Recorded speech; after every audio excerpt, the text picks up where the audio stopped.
Hi folks, in this video I'm going to share with you what I learned after 15 years of dealing with chronic pain, how you can avoid my mistakes, and the lessons you can use to finally get better.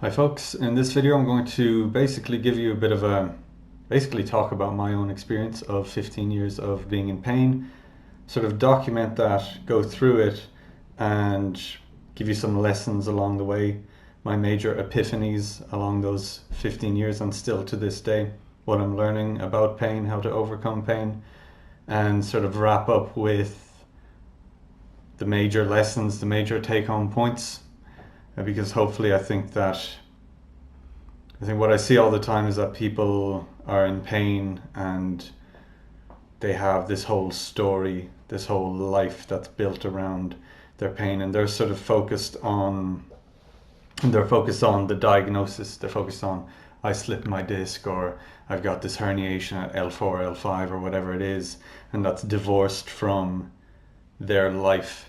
And I don't think you can actually legitimately treat pain without understanding the greater context. You can't actually resolve the issue. You can dampen it, you can diminish it, and you can keep going, and that's great. But if you genuinely want to resolve the issue, then you need to look at the greater context, and that's what I'm interested in. So obviously if you're not interested in that, this isn't the video for you. But if you want to get to the bottom of things and you are interested in your health, then that's what we're going to look at today. So I'm going to give you basically my story, how I dealt with pain for 15 years. So it's not 15 years straight of constant pain, but it is there and about 15 years from the onset of my first significant injury or health issue, and dealing with all of that and getting to a point where I was finally free of that and able to do the things that I want.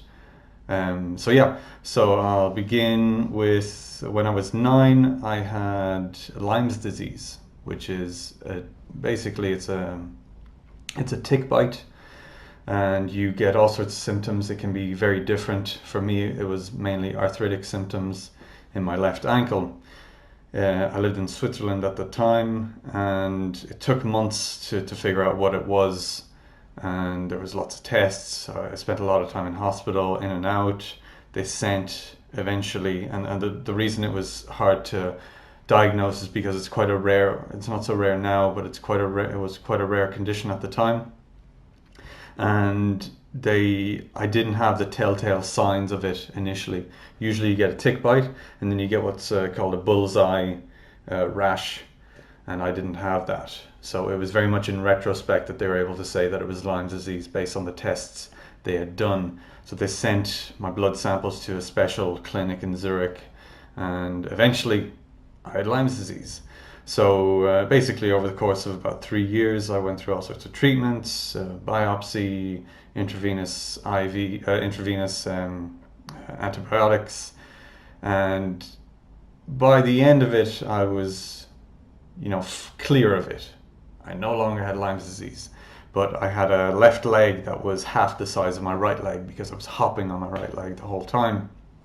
At that age, not really a big issue, but perhaps it would become quite a significant issue because those imbalances were never addressed.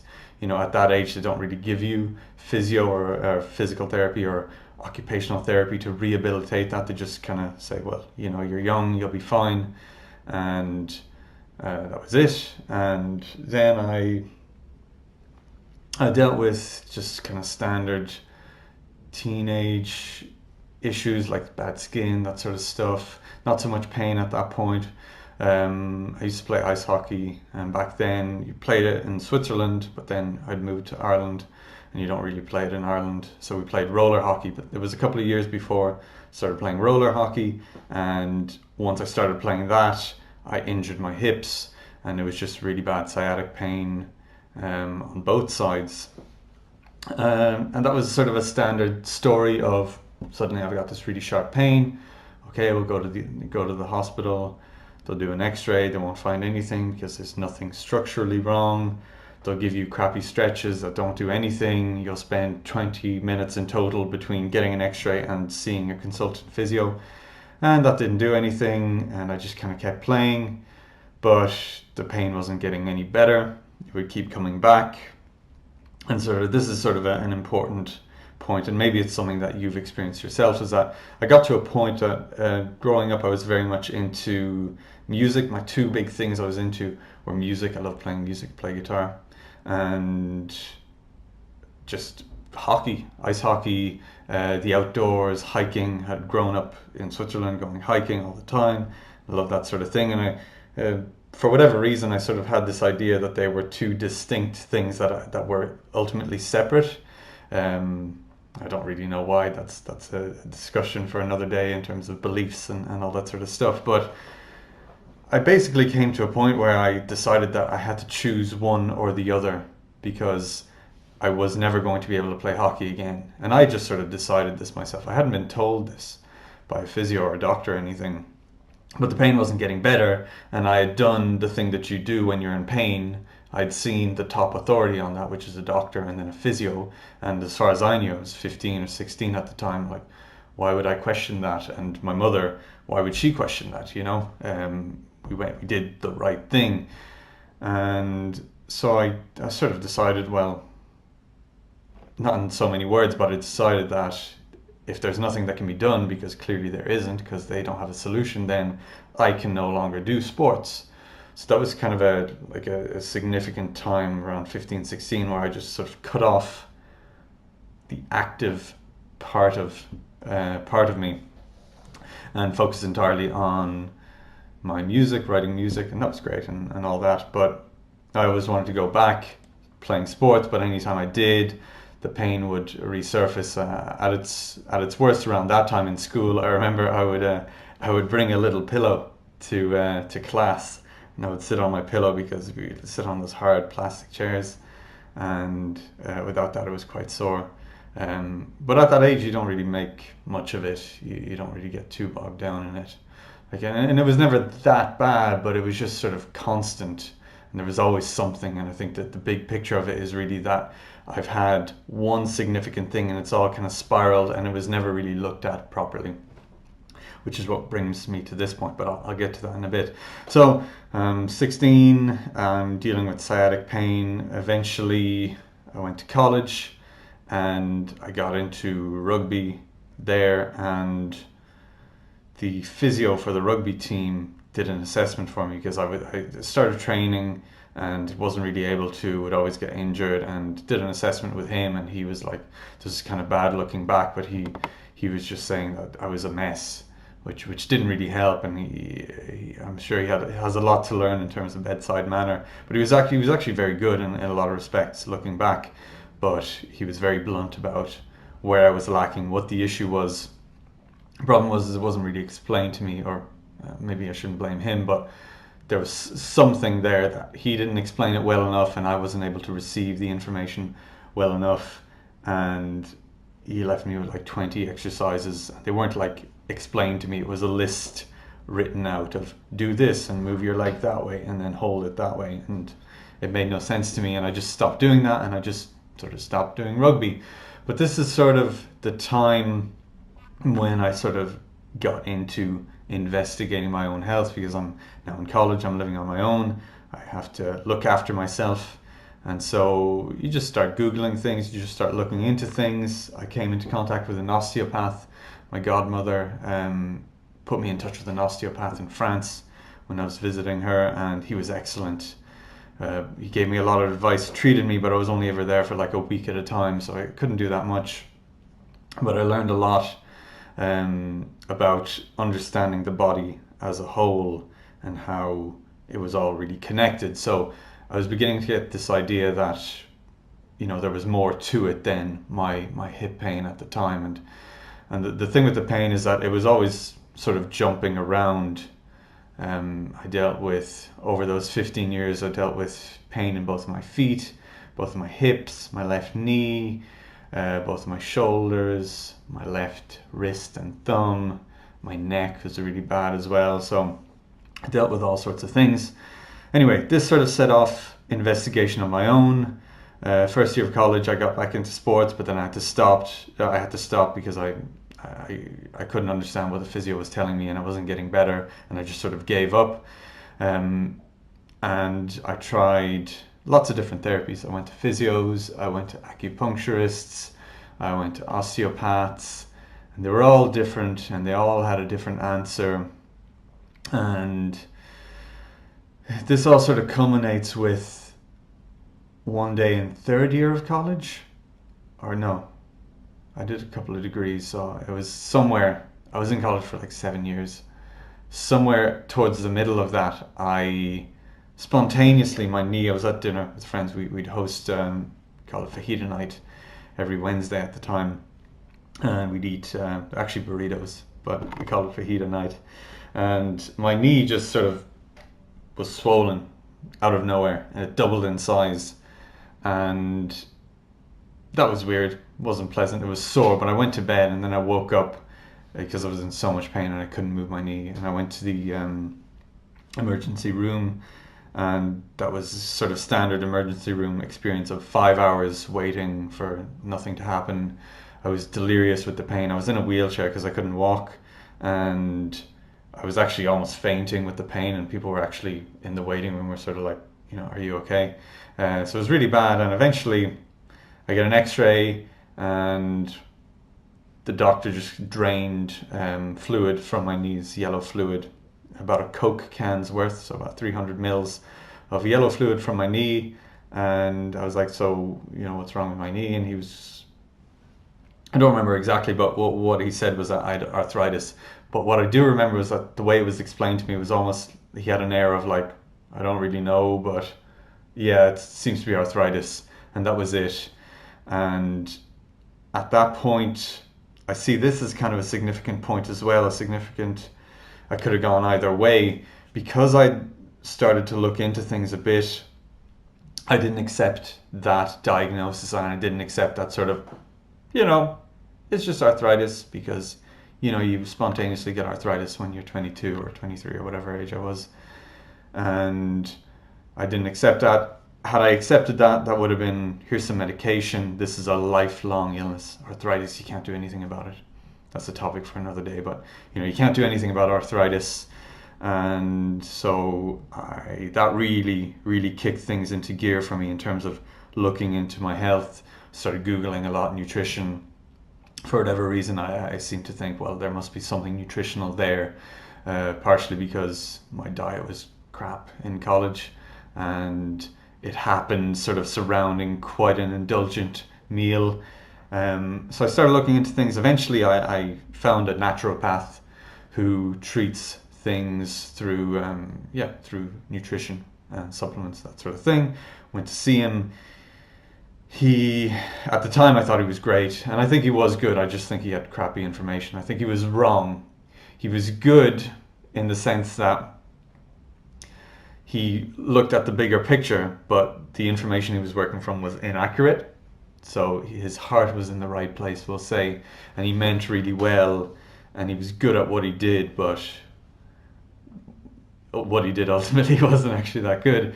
So I went to him, I had my blood tests. He could see, C-reactive protein is high. That's a sign of inflammation. You've got really high inflammation in your body.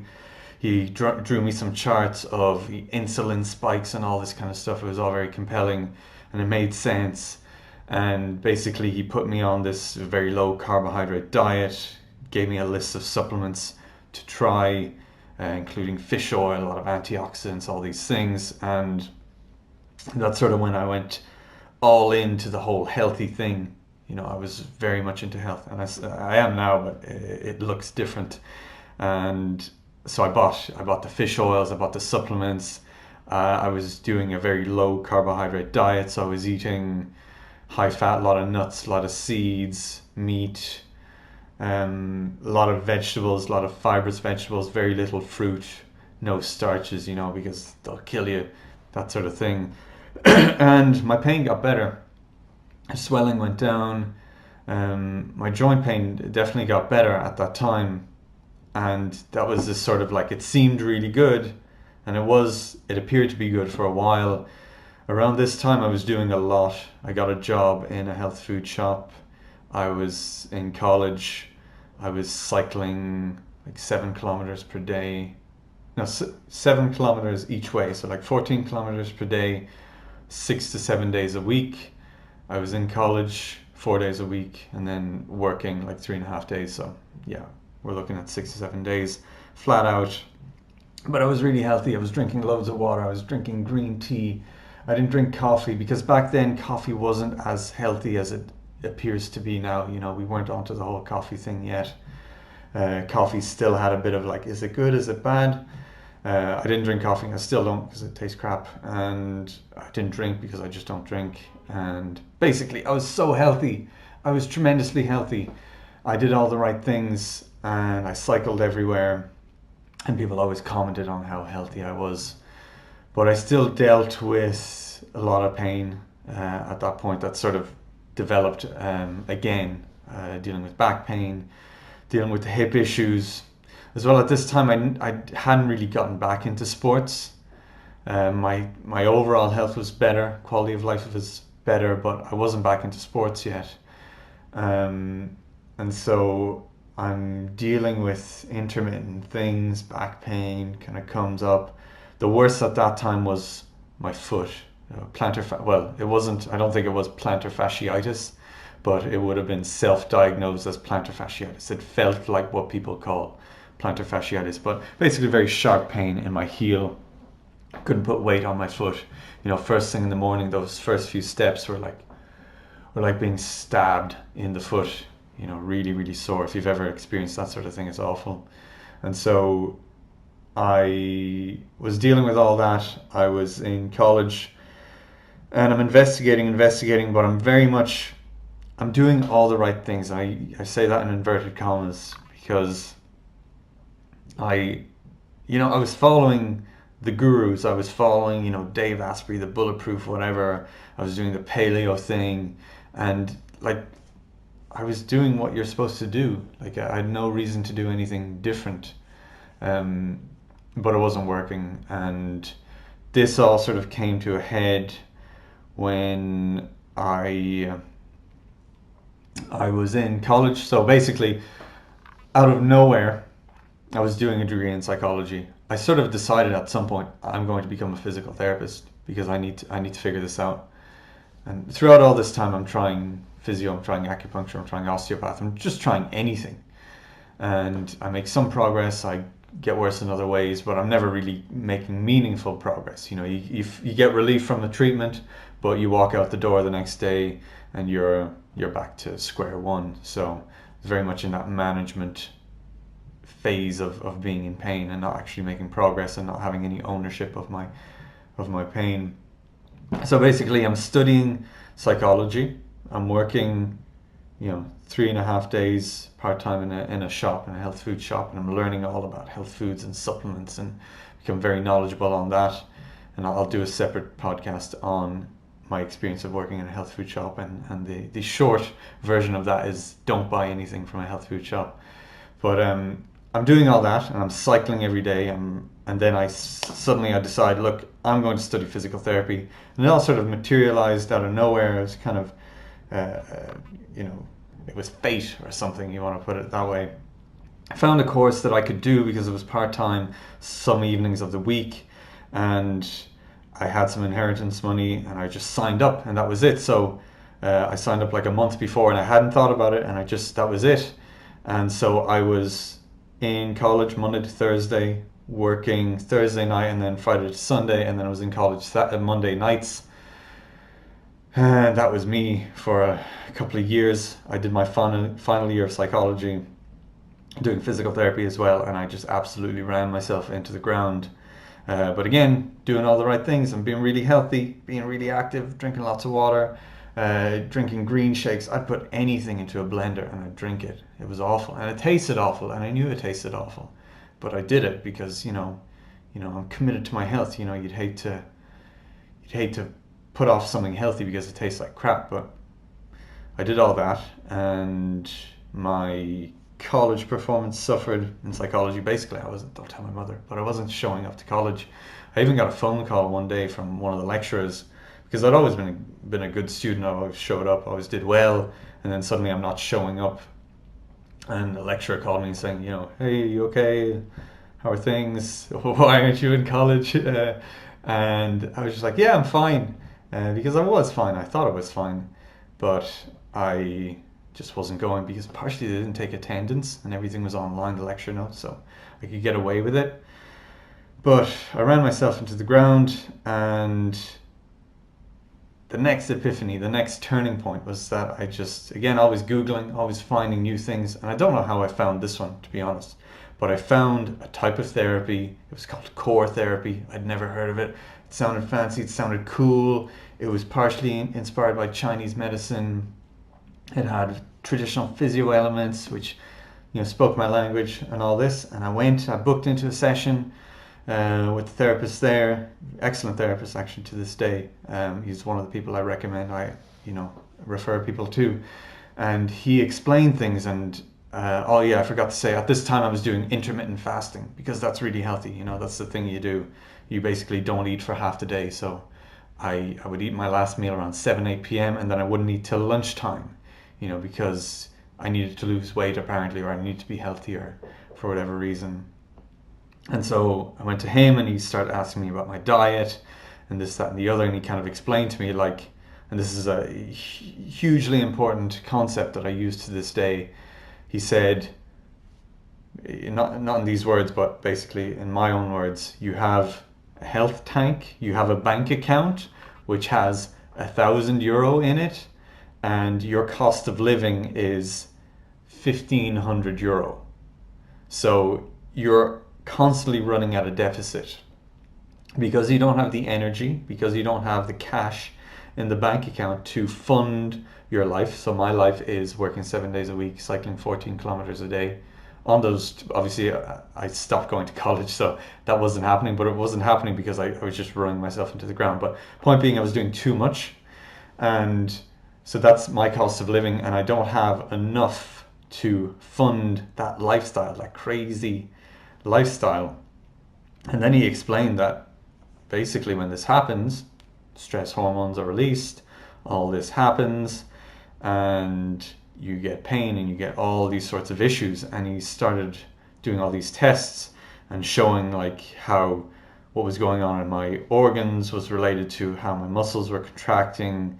I had all sorts of gut issues, and I knew that, but he was connecting them in a very tangible way, in a very palpable way, to my physical pain and to my structural issues.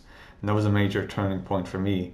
And what I gained most of all from that therapy and those encounters was that I was given tools to manipulate my health in a sort of meaningful way and in a productive way. And around this time, I was reading more online. I'd found different researchers, and things were starting to make a bit more sense. So I got onto the work of Ray Peat. He's a biologist, and he talks very much about stress. And he was at the complete opposite of what I'd been doing, which is the low carb, loads of green vegetables, fasting, drinking lots of water, all that stuff that you still see to this day. He was at the opposite end, and it just made a lot of sense. But most of all, his governing principle was perceive, think, act. So don't do my diet, don't take these supplements, don't, do this thing.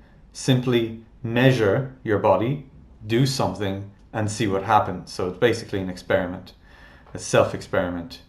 And this was a huge turning point for me. So I gained the tools to actually measure my health, to measure it in objective means, to say, well, what's my heart rate doing? What's my heart rate? What's my body temperature doing? What's my metabolism like? Am I able to convert my food into energy? And these were real things. It wasn't like most health recommendations they're not grounded in anything concrete or real. They're like, hey, kale is really high in whatever, so eat it. Great. And then you eat it and you feel good because you feel like you're doing a good thing and you're in with the crowd, and there's all sorts of psychosocial reasons for that, and you maybe feel good because you're high in adrenaline, because your body's like, what is this, get it out of me. I need energy. I don't need rabbit food. And so you feel great because you're running on stress hormones, adrenaline and cortisol, and you don't really have anything concrete to measure your health. You're just going off what Instagram tells you. Instagram wasn't a thing back then. I wasn't on it, but you know what I mean. You're going off what the internet tells you. So I got into measuring my health, and this was the major turning point. I was eating more, and I was feeling okay about eating more. I wasn't feeling guilty about eating more. I wasn't thinking that I was a bad person for eating more. I wasn't thinking that I was a bad person for satisfying cravings. Before this point, I was one of those people who thought sugar was bad for you. Sugar was addictive. It's like cocaine or whatever they say these days. I believed all that, because, well, why wouldn't I? Because that's what everyone on the internet tells you. So I believed all that, and suddenly I was beginning to realize that that's stupid. It's so stupid. And I understand if you still believe that, don't worry, but you kind of have to chip away at that belief. But I realized how nonsensical it was, and it was explained to me properly. And most important, the key factor in this was that I was ultimately determining things. I was in control. My health was changing because of me and because of the decisions I was making, and because of my ownership, and because I was monitoring things, and I was saying, okay, I ate this and my body temperature did this, and I was tracking that over time, and I was changing my calories, and I was seeing real changes, and my sleep was improving, my skin was improving. I had this really bad rash that just kind of appeared, because these things spontaneously happen when you're doing healthy things. And my pain reduced, and my breathing improved. So yeah, basically the moral of the story is that this was the start of me being in control, and someone telling me that my health was within my hands. Because up until this point, and it sounds really stupid to me now because I'm like, well, that makes no sense, but up until that point, on some level, maybe not even consciously because I never really said it, but I felt I needed to be fixed.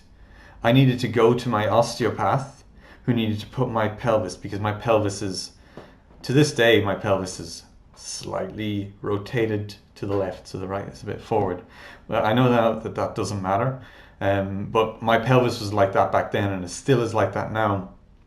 And I needed my osteopath to knock that back into place. And suddenly I didn't need that, because first of all, that makes no difference, and also anything that was going to make any meaningful change and improvement to my health was within my grasp, was within my power. So I got into nutrition in a better way, in a healthier way, and it looked completely counterintuitive to what you'll see all over Instagram if you look up hashtag FitFam or hashtag Foodstagram.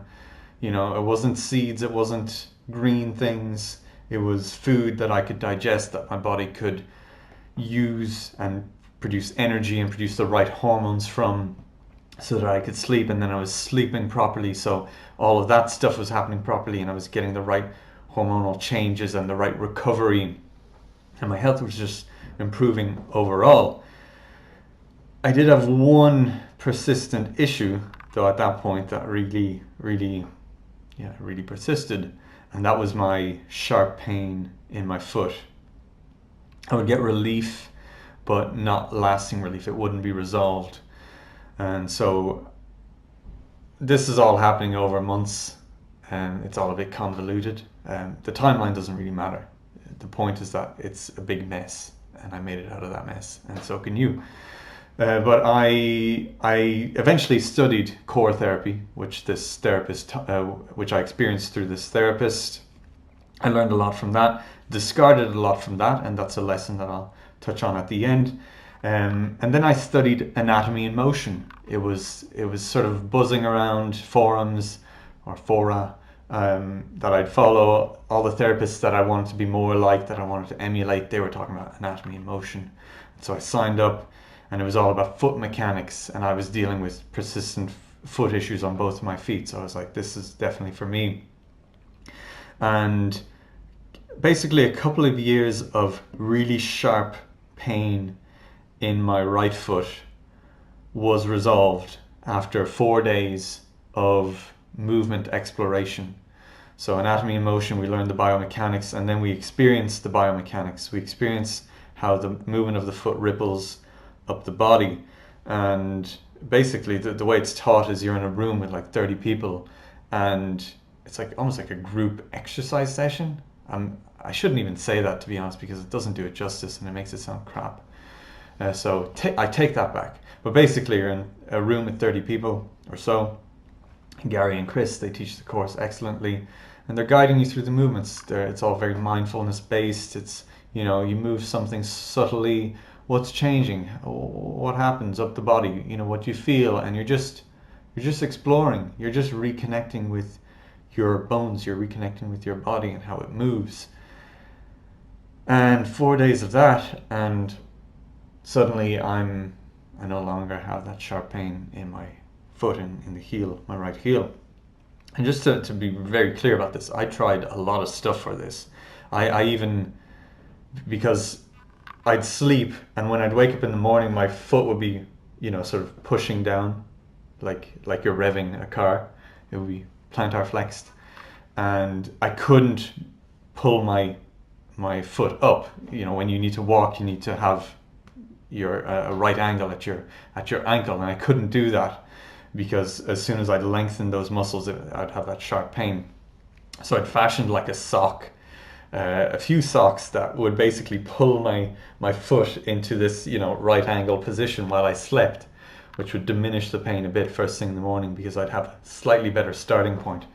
So that was my life leading up to this course, and then suddenly it's gone, and that was it. And it was basically, and my thinking up until that point is that this pain is so sharp, it's so significant, that there must be something physically torn, because plantar fasciitis, you think, is a tear in the ligaments and the tissues of the heel going into the sole of the foot. And that is a legitimate condition, but most people don't actually have that, or the damage isn't actually the driving factor.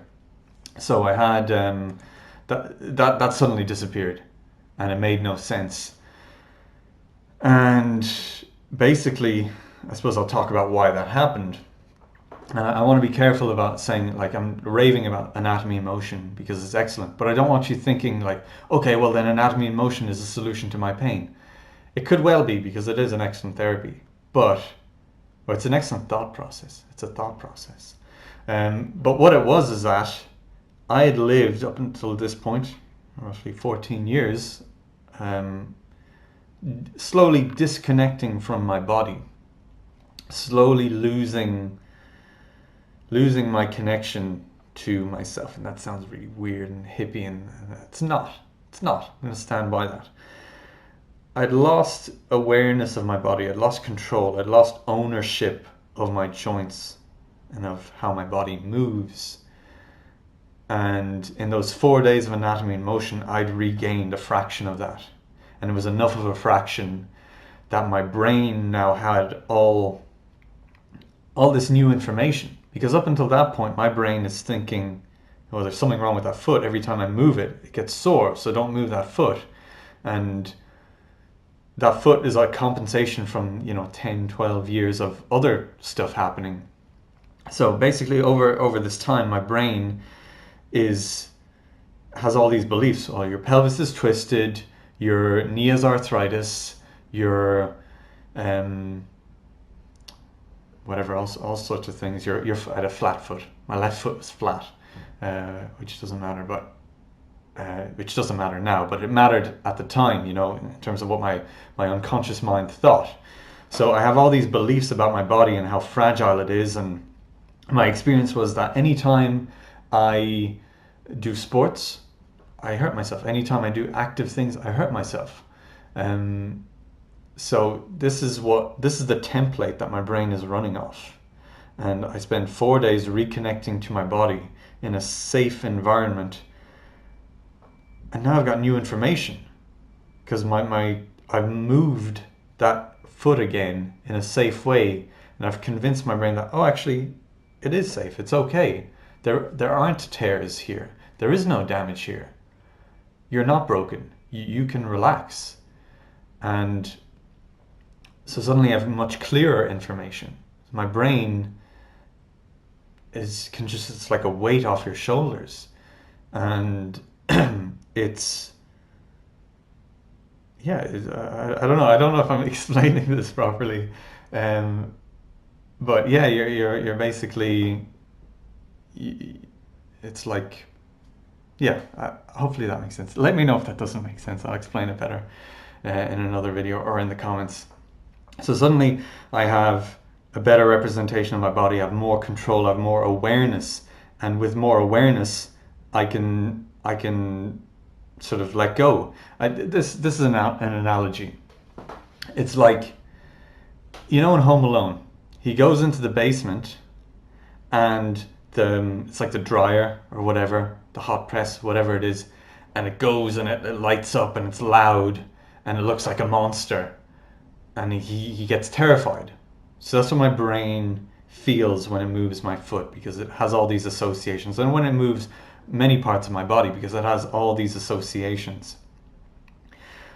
4 days of movement, and just mindful movement in general, in a safe environment, is like that moment where Kevin goes to the basement in Home Alone and turns on the light.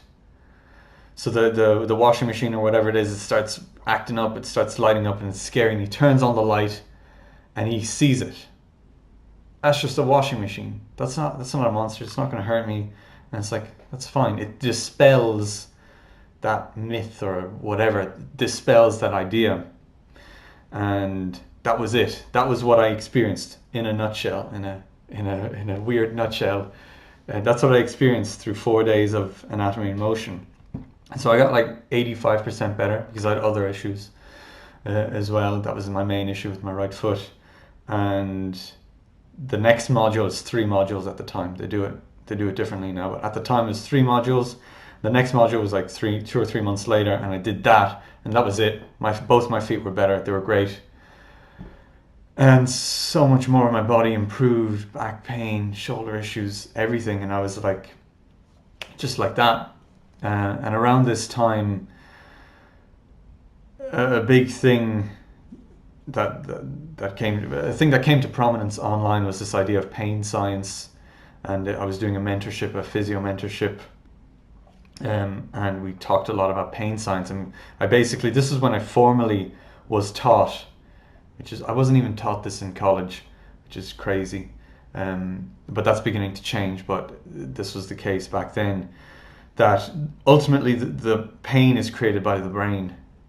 All pain is generated by the brain, no matter whether it's a gunshot wound, a paper cut, a sprained ankle, or a phantom limb pain, or touching a hot stove. All pain is created by the brain, and we can manipulate that if we can work with the brain rather than against the brain. And if we can sort of modulate stress, if we can drop stress overall, like very generally, we can reduce pain. We can go in a lot more detail, a lot more specific and individual, but at a very general level, we can manipulate pain. And one of the big things that stood out for me was the lesson that up until my anatomy in motion experience, I sort of believed that my body was broken. Not in so many words, but I thought my body wasn't very good. It's not a very good body. And what was I going to say? Yeah, I basically thought I had all this damage, and now I had all of this damage, but I had good days and bad days. I had days when the pain wasn't that bad, and then I had days when the pain was terrible. It was excruciating, and also other symptoms would flare up. And at the time, this didn't make as much sense to me. But I understood now that if the pain can change that much just like that, then that's a really strong indication that the brain is driving the pain. or that your body's overall condition is driving the pain. Because suppose you break your arm, you have an actual fracture in your arm. That fracture heals, but it heals very gradually. It doesn't heal loads and then get bad again, and then heal loads again, and then get bad for a couple of days, and then heal for half the day. It doesn't go up and down like that. It heals at a different, the pain affects you at a different rate. So the ability for it to go up and down is a very clear indication that this was being driven by my body's internal state, by my metabolism, by my stress hormones, by my heart rate, and well, not directly my heart rate, but by basically how my body was at that time.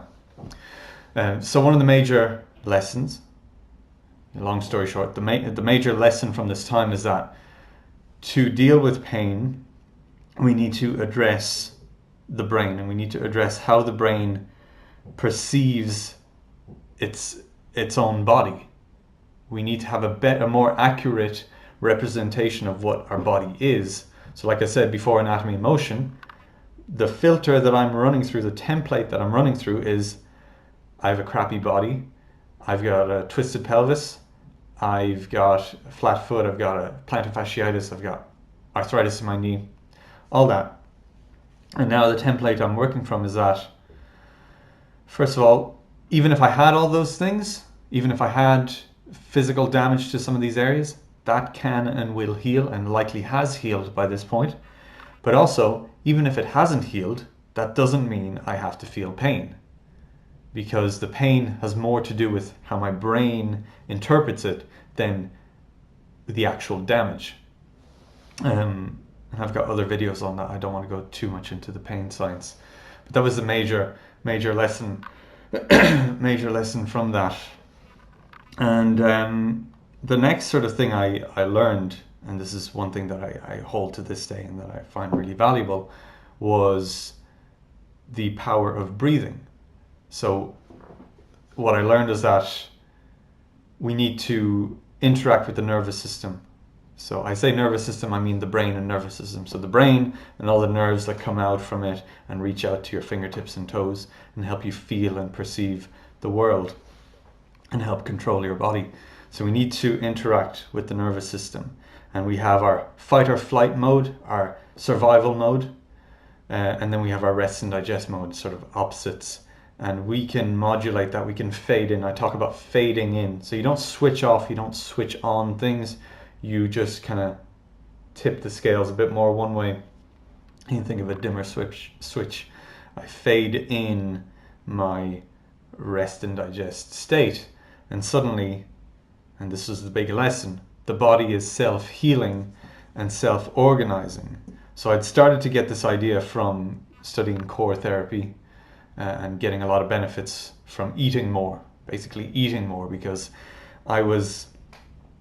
you're putting more resources into the body, and now the body has the cash to fund your life.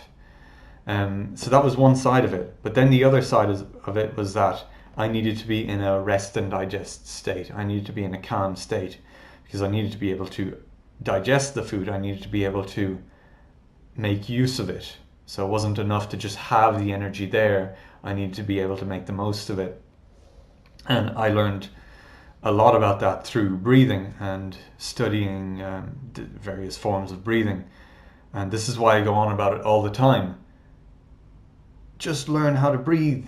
I can't say that in any simpler terms.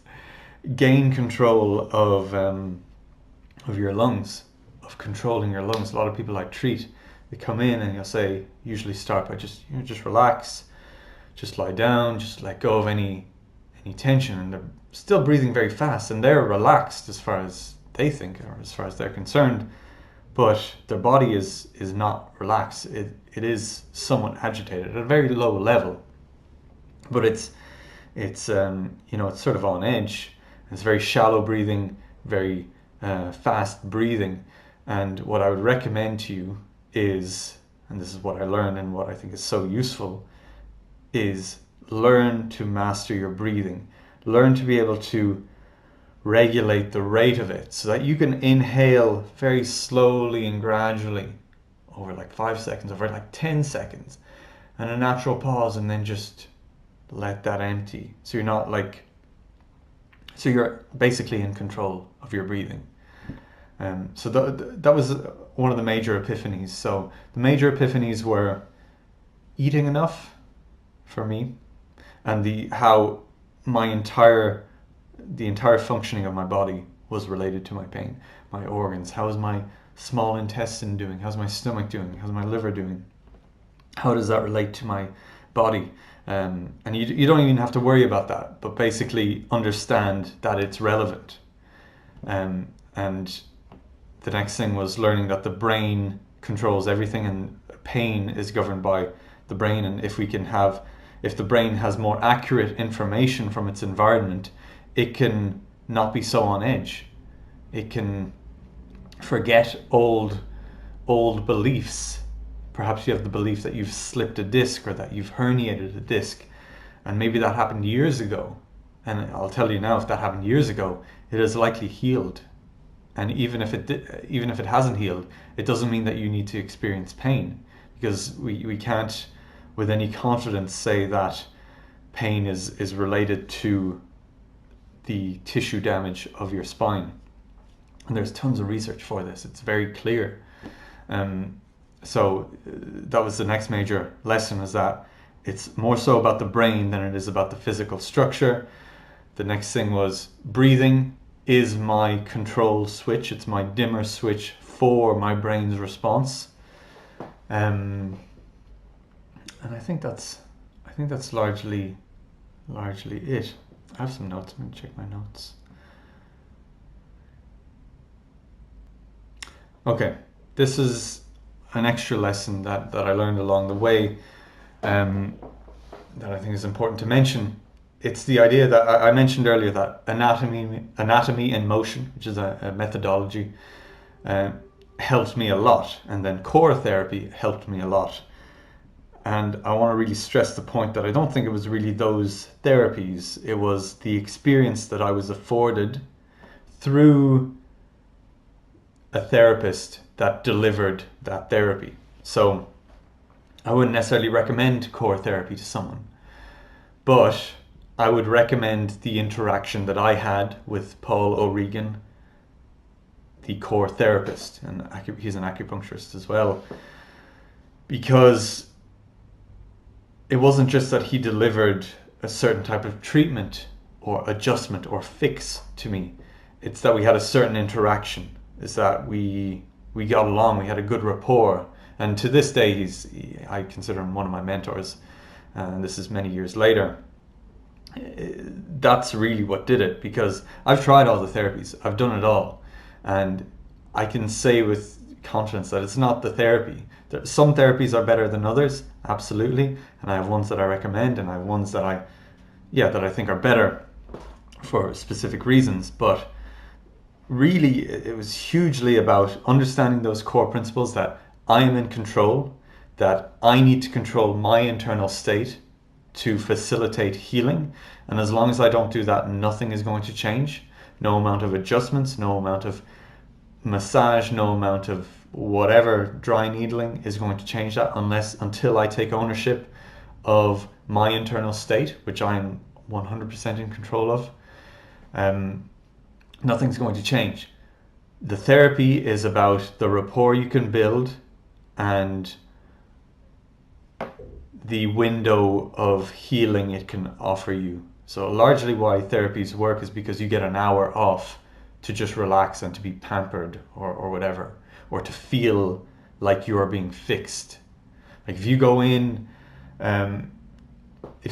a deep tissue massage therapist and you believe you've got knots in your back and all sorts, and that he or she is going to go in and iron out those knots and break up that scar tissue, and you enjoy that even though it's sore, and you're like, oh great, yeah, keep going, that feels good, and at the end you're in pain, but it's like good pain.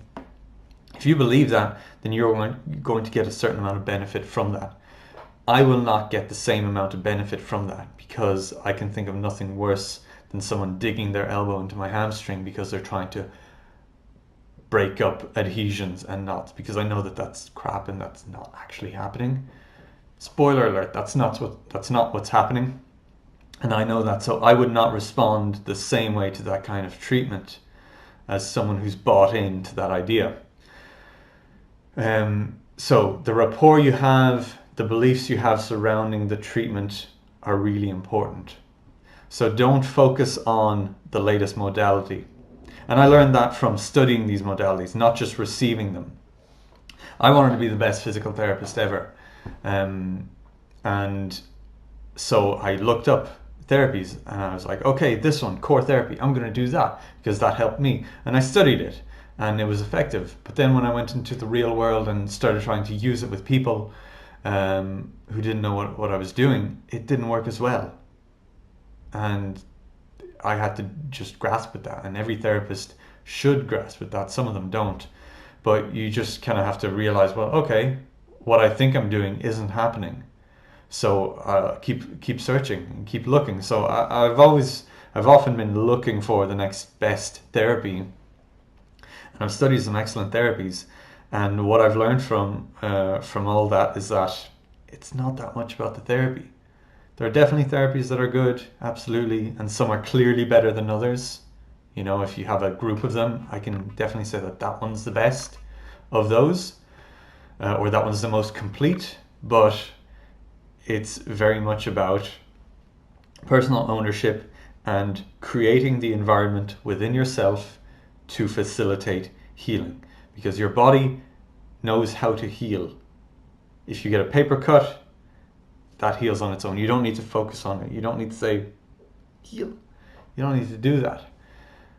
It happens. Obviously that's a paper cut, that's something small, but all manner of injuries and wounds will heal on their own, essentially, or they're trying to heal on their own, and maybe they need a bit of a helping hand, but that process, the actual healing process, occurs on its own, and it's being driven by the body's automatic processes. So your body knows what to do, but it doesn't have the resources to do that, and it's being held back by beliefs and old beliefs that keep you stuck. And these beliefs can be anything from my spine, I've slipped a disc, I've got a herniation on my disc, I've got flat feet. And it can be a belief of I don't deserve to get better, therefore I don't actually take the steps to get better. Who am I to get better? I'll never get better, and that can be rooted in the language that is used by a doctor, by a surgeon. You come in, you've got a bad injury, and they're like, "Ooh, I've never seen anything like this. This is pretty bad. You know, don't get your hopes up." And that's quite mild. They might even say, "You'll never play again," or "Don't twist," or they'll say something that's like a thought virus, and you can filter your entire life from that point through that. And so that can be a limiting belief that basically you don't even take the actions to change, because at a fundamental, like, core level, you don't even believe that you can, or that you should, or that you deserve to. And I suppose that was the next epiphany. That's more of a recent one, the past year or so, and that's what's created the change in how I work. It's this idea that our thoughts are self-talk, and I got back into, I'd studied psychology and I kind of gave that up to do physical therapy, and I'm going back towards that because what I've learned from dealing with people in pain is that I've never seen a chronic pain issue that wasn't intertwined or entirely rooted in a mental or emotional experience or component. So it's not necessarily, I was in a car crash, I had a concussion. It's, I was in a car crash, I had a concussion, and my brother died. You know, that's a bit grim. It's a bit, it's quite sad. But that these things happen.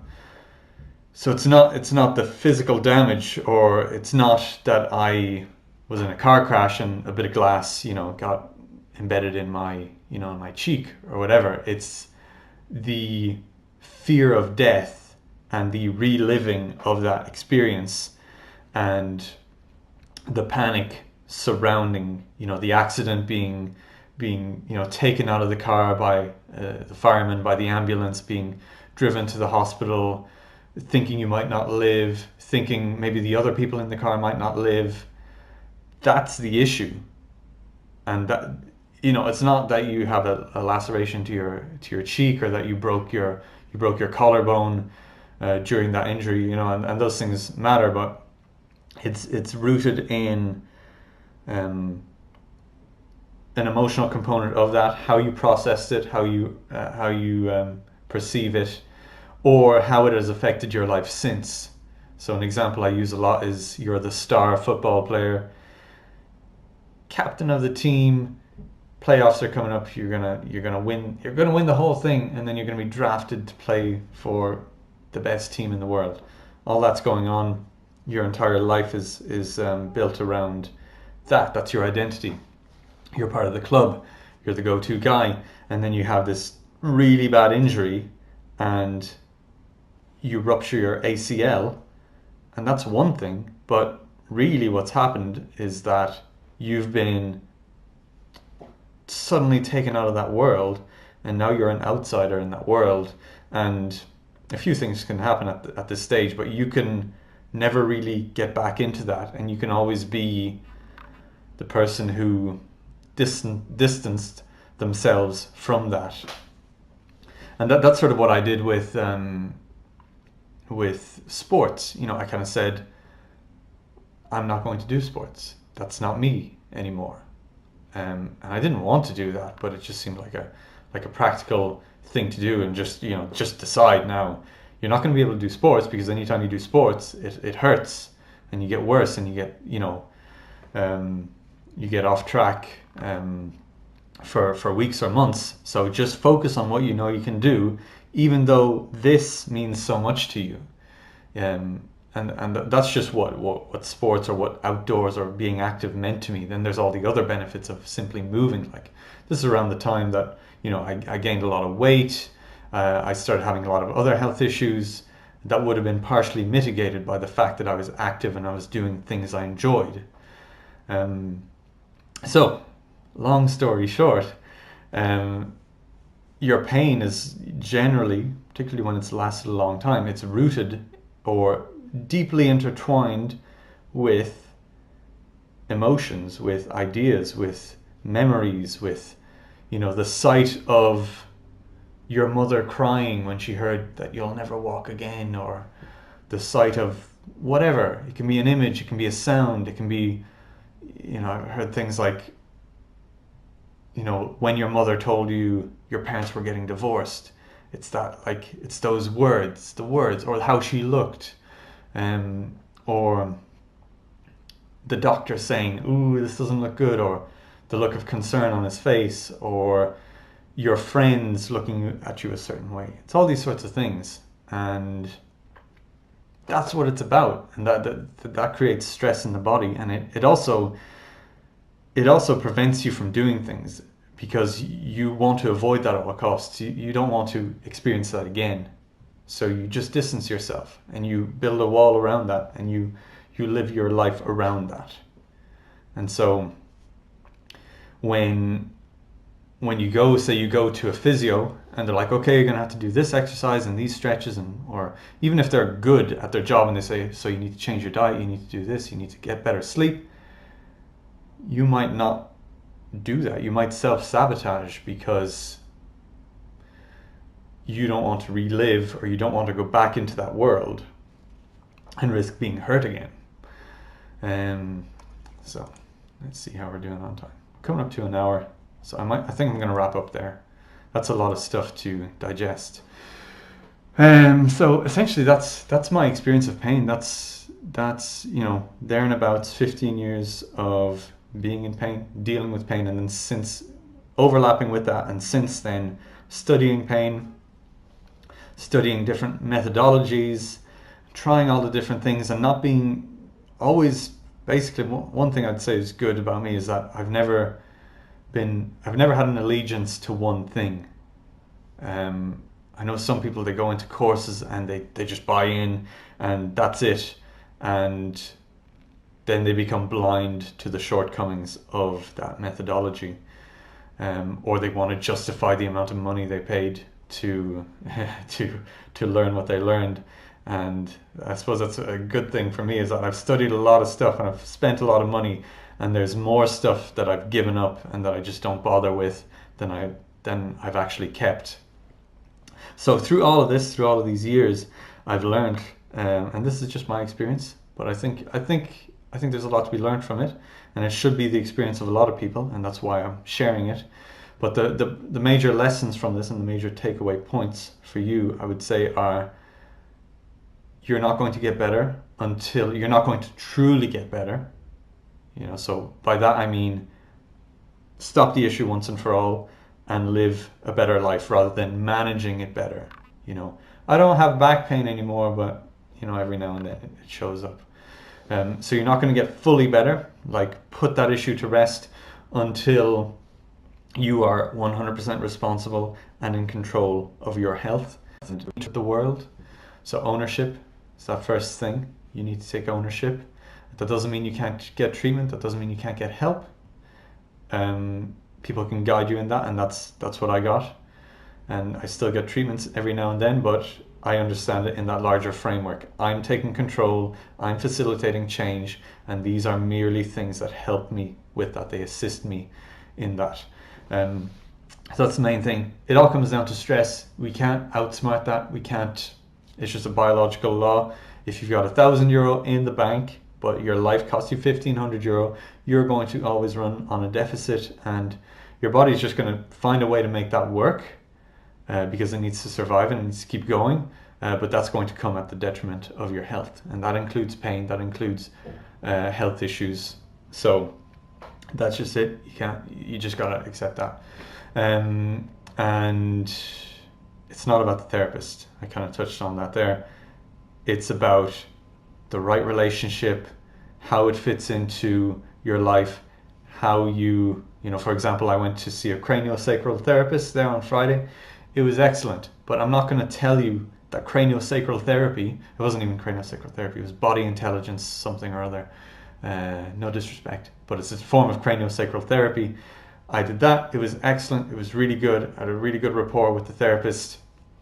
But I went in knowing that I just want an hour. I just want more awareness of my body. I just want someone to help draw my attention to certain things and guide me and create an environment for my body to just take a bit of time off, because I've been quite run down recently. And that was it. I didn't go in thinking they're going to fix me, they're going to clear my chakras and whatever. I had the right idea. So that would be the thing. Don't become dependent on your therapist. Don't think you need the therapist to click you back into place, or to realign you, or to remove your ghosts from lives past, or whatever you believe in. And you're welcome to believe that. Just understand that it's up to you. You have the ultimate control. You need to facilitate that change. So those are the major lessons. I think I covered everything. If you've watched this far, that's pretty cool. I really appreciate that. Now I'm thinking no one's going to watch this. But yeah, if this sounds interesting to you, if you're ready for this level of detail, let me know. I've got a lot of free resources. I'm going to mention this. The major thing I learned is that the tools for change are really cheap, and they're within you, and they're probably right under your nose. It's not about a foam roller. It's not about this, that, and the other. Those things can help and all that, but it's all within you, and not in any mystical way. It's all within you, or it's all near you. So